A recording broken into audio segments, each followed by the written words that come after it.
بسم اللہ الرحمن الرحیم۔ السلام علیکم ویورز، امید کرتی ہوں آپ خیریت سے ہوں گے۔ ویورز، قوم عاد کون تھے؟ دنیا کی سب سے طاقتور ترین قوم کو اللہ تعالیٰ نے کیسے تباہ کیا اور اس قوم کے بارے میں قرآن مجید میں کیا فرمایا گیا ہے؟ قوم عاد اس وقت کہاں ہے اور تحقیق کے ذریعے سے ان کے مجسمے کہاں سے ملے، یہ سب آج کی اس ویڈیو میں آپ کو بتانے والی ہوں۔ ویورز، اور آج اس ویڈیو میں آپ دیکھیں گے کہ کھجور کے درخت کے برابر قد رکھنے والے اور مضبوط ترین جسامت والی داستان سنائیں گے۔ لیکن ویڈیو میں آگے بڑھنے سے پہلے اگر آپ چینل پہ نیو ہیں تو میرے چینل کو سبسکرائب کریں اور ویڈیو کو لائک کمنٹ ضرور کریں تاکہ اس طرح کی اور بھی انفارمیٹو جو اسلام سے ریلیٹڈ بلکہ all over the world related information آپ تک پہنچتی رہیں۔ چلیں ویڈیو کا آغاز کرتے ہیں۔ ویورز، عرب کے شمال اور جنوب میں دونوں سائڈ پر ایک وسیع و عریض صحرا پایا جاتا ہے جسے صحرائے الاحقاف بھی کہتے ہیں۔ اس صحرا میں سفر کرنا تو دور کی بات، ایک قدم رکھنا بھی تصور نہیں کیا جا سکتا۔ اس وحشت ناک وادی کی طرف رخ کرنا خودکشی کرنے کے مترادف ہے۔ اسی وجہ سے مقامی لوگوں کے علاوہ کوئی بھی سیاح اس صحرا کی طرف رخ کرنے سے ڈرتا ہے۔ سفید اور باریک ریت کے ہزاروں فٹ اونچے ان پہاڑوں پر اگر کوئی چیز بھی پھینکی جائے تو وہ تباہ و برباد ہو جاتی ہے اور ریت کی سطح پر جنبش تک نہیں ہوتی۔ یہ اللہ بزرگ و برتر کی کھلی نشانیوں میں سے ایک نشانی ہے۔ اس صحرا کو دیکھ کر اس بات کا اندازہ بھی نہیں لگایا جا سکتا کہ کبھی کسی زمانے میں یہ بہت سرسبز و شاداب علاقہ تھا اور یہاں پہ ہر قسم کی فصل اگتی تھی۔ اس میں پھلوں اور پھولوں کے وسیع باغات، ٹھنڈے پانی کے چشمے اور بڑی بلند و بالا عمارتیں بھی ہوا کرتی تھیں۔ یہ وہی صحرا ہے جہاں پہ دنیا کی سب سے طاقتور ترین قوم عاد آباد ہوا کرتی تھی۔ یہ دنیا کے سب سے زیادہ قد رکھنے والے اور زوراور انسان تھے۔ اللہ تعالیٰ نے ایسی طاقت رکھنے والے دوبارہ پیدا نہیں کیے۔ ایسے ہی اللہ تعالیٰ نے قرآن مجید میں ارشاد فرمایا کہ اس جیسی کوئی قوم ملکوں میں پیدا نہیں کی گئی۔ ویورز، قوم عاد جسے قوم ارم بھی کہتے ہیں، اس میں ٹوٹل 13 قبائل آباد تھے۔ ویورز، عاد ایک قدیم عربی قوم ہے جس کا ذکر قرآن مجید فرقان حمید کی سورۃ ہود اور سورۃ فجر میں کیا گیا ہے۔ اس قوم پر حضرت ہود علیہ السلام کو نبی بنا کر بھیجا گیا، لیکن جب اس قوم کے لوگوں نے بت پرستی نہ چھوڑی اور اللہ کے نبی کی بات نہ مانی تو اللہ تعالیٰ نے اپنے عذاب کے ذریعے ان کو تباہ کر دیا۔ قوم عاد کی داستان کو ایک کہانی سمجھا جاتا تھا، لیکن جب جدید تحقیق سے قوم عاد کے شہر ارم کے آثار ملے، عمان کے اس علاقے سے جو صحرائے الاحقاف کا کبھی حصہ ہوا کرتے تھے، قوم عاد اصل میں حضرت نوح علیہ السلام کی چوتھی پشت میں سے ہیں۔ ویورز، اس قوم کو اللہ تعالیٰ نے ایک خوفناک آندھی سے تباہ کیا اور قرآن مجید کے مطابق یہ قوم دنیا اور آخرت میں اللہ تعالیٰ کی رحمت سے ہمیشہ کے لیے محروم رہے گی۔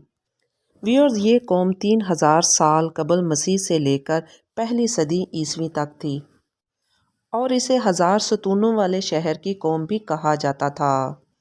حضرت ہود علیہ السلام اپنی قوم کو طویل عرصے تک ہدایت کی راہ پر بلاتے رہے۔ کبھی وہ اللہ تعالیٰ کی نعمتوں کا ذکر ان سے کرتے جن سے اللہ تعالیٰ نے ان کو نوازا تھا، تو کبھی انہیں عذاب الہی سے ڈراتے۔ تاریخ اس بات کی گواہ ہے کہ حضرت ہود علیہ السلام 50 سال تک یا اس سے بھی زیادہ درس دیتے رہے اپنی قوم کو۔ قوم عاد کے 13 قبائل میں سے 2 قبائل لقمان اور حلجان زیادہ طاقتور تھے اور ان کو حکمران کی حیثیت حاصل تھی۔ جب حضرت ہود علیہ السلام نے ان دونوں قبائل کو اللہ تعالیٰ کا پیغام دیا اور شرک چھوڑ کر اللہ تعالیٰ کی طرف آنے کا حکم دیا تو لقمان قبیلے نے تو سخت مزاحمت کی اور آپ علیہ السلام کے دشمن ہو گئے، جبکہ دوسرے قبیلے حلجان میں سے زیادہ تر لوگ آپ کی ان باتوں پر غور و فکر کرتے رہے اور جلد آپ کی دعوت کو قبول کر کے ایمان لے آئے۔ جب حضرت ہود علیہ السلام کی لاکھ کوششوں کے باوجود دوسرے قبائل اور لوگ ایمان نہ لائے تو حضرت ہود علیہ السلام نے اللہ تعالیٰ کی بارگاہ میں دعا کی، جس کا ذکر قرآن مجید میں بھی ہے کہ نبی نے دعا کی کہ اے پروردگار، انہوں نے مجھے جھوٹا کہا ہے لیکن تو مجھے جانتا ہے، میری مدد فرما۔ اللہ تعالیٰ نے اپنے نبی کی بات کو سنا اور فرمایا کہ اے نبی، تو پریشان نہ ہو، یہ جلد ہی اپنے کیے پر پچھتانے لگیں گے۔ اللہ تعالیٰ نے اپنے نبی کی دعا قبول کی اور قوم عاد پر عذاب کی ابتدا ہو گئی۔ بادلوں کے پانی کو حکم دیا گیا کہ اب بارش نہ برسائی جائے، اور میٹھے اور ٹھنڈے پانی کے چشموں کو حکم دیا گیا کہ ان کے جتنے بھی میٹھے اور ٹھنڈے پانی کے ذخائر ہیں ان کو خشک کر دیا جائے۔ ویورز، روایات میں ہے کہ دیکھتے ہی دیکھتے ان کے سارے سر سبز و شاداب کھیت اور کھلیان سوکھنے لگے اور ان کے مویشی مرنے لگے، پھل اور اناج بھی ٹوٹلی ختم ہو گئے اور پوری قوم خشک سالی کا شکار ہو گئی۔ قوم عاد بہت ہی پریشان ہو گئی اور یہ سلسلہ 3 سال تک جاری رہا۔ حضرت ہود علیہ السلام، جو کہ اللہ کے نبی تھے، وہ اپنی قوم کی ایسی حالت دیکھ کر بہت غم زدہ ہوتے۔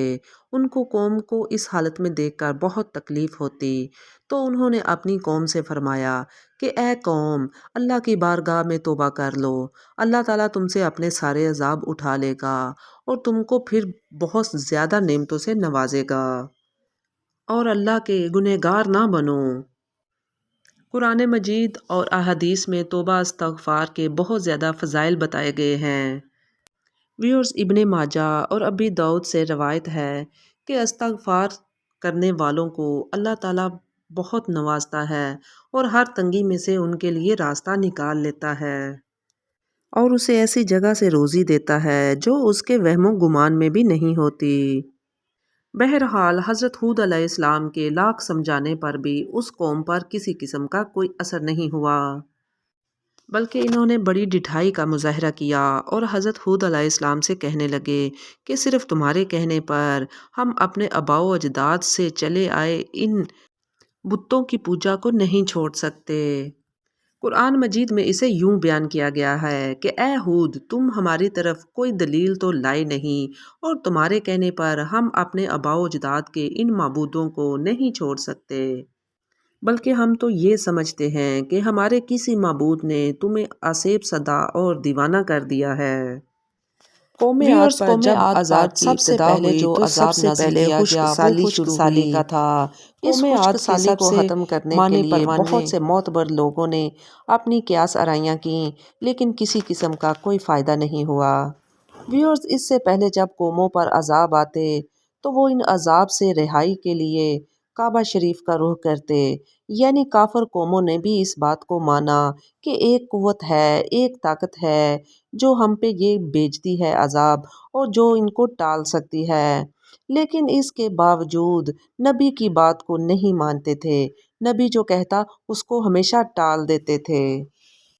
قوم عاد کے سرداروں نے بھی یہی فیصلہ کیا، اور اس طرح قوم عاد میں سے تقریباً 70 لوگوں کا وفد خانہ کعبہ کی طرف روانہ ہوا۔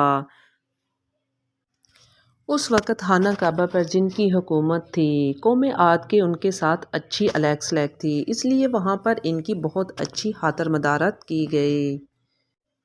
قوم عاد کے اس وفد میں حضرت ہود علیہ السلام کے 2 پیروکار بھی تھے جن کا تعلق قبیلہ خلجان سے تھا، جبکہ باقی سب بت پرست تھے۔ وہاں پر اس وفد کو محفل موسیقی اور دیگر چیزوں سے نوازا گیا، یہاں تک کہ 1 مہینہ گزر گیا، لیکن یہاں پر آنے کا اصل مقصد بھول کر یہ لوگ عیش و عشرت میں اور شراب نوشی میں مشغول ہو گئے۔ عیش و عشرت سے جب وہ فارغ ہوئے تو انہیں خیال آیا کہ وہ کس مقصد کے لیے اس جگہ پر آئے ہیں، تو انہوں نے اس مقصد کے لیے خانہ کعبہ میں جا کر بارش کے لیے رو رو کر دعائیں مانگیں۔ ان کی دعاؤں کے عوض اللہ تعالیٰ نے 3 رنگ کے بادل بھیجے، ان میں سے ایک سفید تھا، ایک سیاہ تھا اور ایک سرخ تھا۔ اسی اثناء میں آسمان سے صدا آئی کہ ان بادلوں میں سے اپنے لیے اور اپنی قوم کے لیے ایک بادل چن لو۔ تو قوم عاد نے نہایت غور و فکر کرنے کے بعد سیاہ بادل کو اپنے لیے چن لیا۔ اس کے ساتھ ہی ابر سیاہ آسمان پر چھانے لگا اور سفید اور سرخ بادل کے ٹکڑے آسمان سے غائب ہو گئے۔ یہ دیکھ کر قوم عاد کے لوگ بہت خوش تھے کہ ہم نے جو چاہا پا لیا اور اب خشک سالی ختم ہو جائے گی۔ ویورز، روایات میں آتا ہے کہ پوری قوم نے خوشیاں منانا شروع کر دیں، لیکن حضرت ہود علیہ السلام جانتے تھے کہ یہ خوشیاں عارضی ہیں، یہ اللہ تعالیٰ کی طرف سے ایک عذاب کی پیشن گوئی ہے۔ اس پر حضرت ہود علیہ السلام نے اپنی قوم کو آگاہ کیا کہ اس بات پر اتنی خوشی منانے کی ضرورت نہیں ہے، یہ اللہ تعالیٰ کا عذاب ہے، جس کا ذکر اللہ تعالیٰ نے قرآن مجید میں بھی کیا ہے۔ یہ ایک تیز ترین ہوا کا عذاب ہے جو اپنے رب کے حکم سے ہر چیز تباہ کر ڈالے گا۔ تو جب قوم عاد نے بادل کی صورت میں عذاب اپنی طرف آتے دیکھا تو وہ خوش ہو گئے کہ یہ بادل اب ہم پر بارش برسائے گا اور خشک سالی ختم ہو جائے گی۔ لیکن اس کے برعکس ہوا، وہ عذاب الہی تھا، اتنی تیز ہوا تھی کہ ان کی ہر چیز تباہ ہو گئی۔ روایات میں آتا ہے کہ یہ عذاب اللہ تعالیٰ نے قوم عاد پر 7 دن اور 8 راتوں تک جاری رکھا۔ اس عذاب کی شدت اتنی تھی کہ اس کا ذکر حضرت محمد مصطفیٰ صلی اللہ علیہ وآلہ وسلم نے بھی کیا۔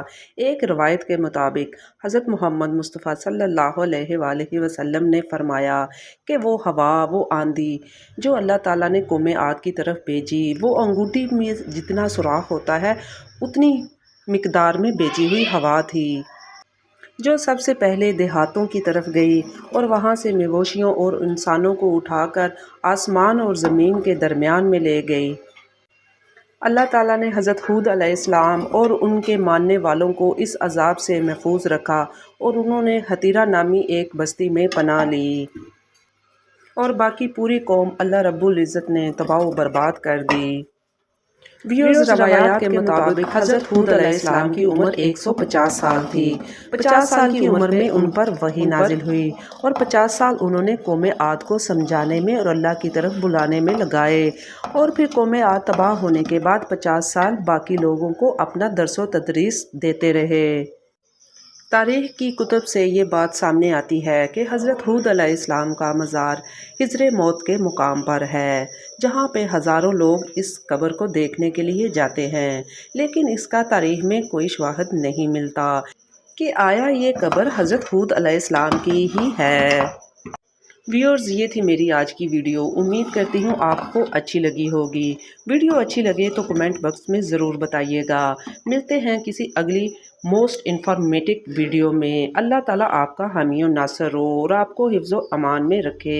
تب تک کے لیے اللہ حافظ۔